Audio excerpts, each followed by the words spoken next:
Now at 10, 13 Investigates has uncovered a report from the Illinois Department of Juvenile Justice that says Winnebago County's facility falls far short of expectations, even saying the people at the facility denies water to kids who misbehave.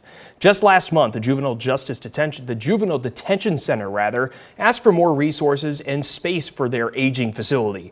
Recently, the center had to convert 2 cells into an office space for their newly hired mental health professionals, and the Rosecrans caseworker currently has to do their work in the gym due to that aging and small space. Court Services Director for the 17th District, Debbie Jarvis, says the facility needs more money and staff to provide more and better programming for the children who are detained there. But 13 Investigates has learned that is far from the only issue the facility faces. The Illinois Department of Juvenile Justice says in a report from September that the facility violates several state regulations. We mentioned the first already, where the IDJJ says the facility shut off water to youth as a way of punishment. This sometimes lasted several hours and even overnight, according to that report. Next was an issue of confinement. At the time of the report, youth could not be confined for longer than 4 hours at a time, but the report says some youth were confined for days at a time per the IDJJ. The department also took issue with the incentive system at the Juvenile Detention Center, saying the system should not be a, quote, substitution for those basic essentials for youth locked at the facility. We'll last cover this here. The education. Every youth in the facility is required by law to get 5 hours of schooling every day of the school week. According to attendance records, that's not happening, highlighting one person who only got 2 days of schooling in the entire month of May. Though, as we mentioned, this report was released back in September. After these findings, 17th District Court Supervisor Deb Jarvis met with staff to address some of these concerns. She says the water was shut off after youth in the facility would break the sprinklers, causing flooding in some areas, though she said after this report came out, the practice has stopped. Once we identified that through that report, that was stopped.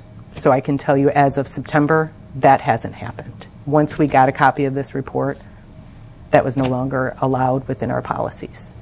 Next, Jarvis answered the confinement complaints, which the county had already been warned about the previous year. She says it takes time to change policies, and that one change that has happened is that kids are now confined in 15-minute increments and referred to the mental health specialist at the facility if they're not ready to be back within the group after that first 15-minute time period.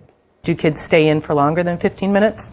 They do, and it's at that point that we turn to our mental health therapists. We have 3 full-time therapists that are working at the detention center, and we say, can you please help us intervene with these kids and help them process what's going on so that we can get them back out into the population. It's also important to note that the IDJJ also had issues with how the facility logged when youth were put into confinement. Jarvis said this is also being addressed.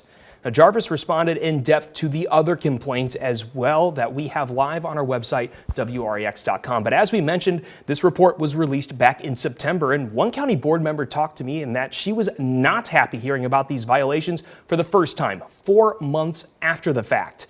That's 19th District Board member Angela Fellers, who told us in part, quote, this report, despite being months old, is just now being brought to the attention of board members and taxpayers. It should serve as a wake-up call to the county leadership and is indicative of the breakdown of communication, lack of transparency, and lack of accountability that taxpayers deserve, end quote.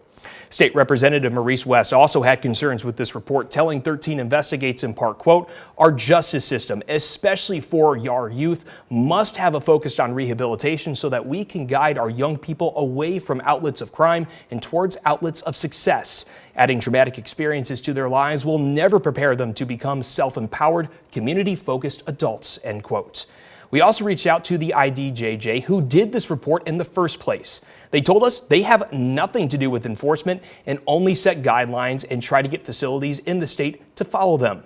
To talk more about enforcement, they told us to reach out to county leaders like Chairman Joe Chiarelli and Sheriff Gary Caruana. We did that, but both declined, pushing our questions to Deb Jarvis, who we showed you just a few minutes ago. Now, we showed you those concerns a little bit that the IDJJ had, but for a full look at them in depth, as well as the county's response to all of them, that full story, it's live right now on our website, WREX.com.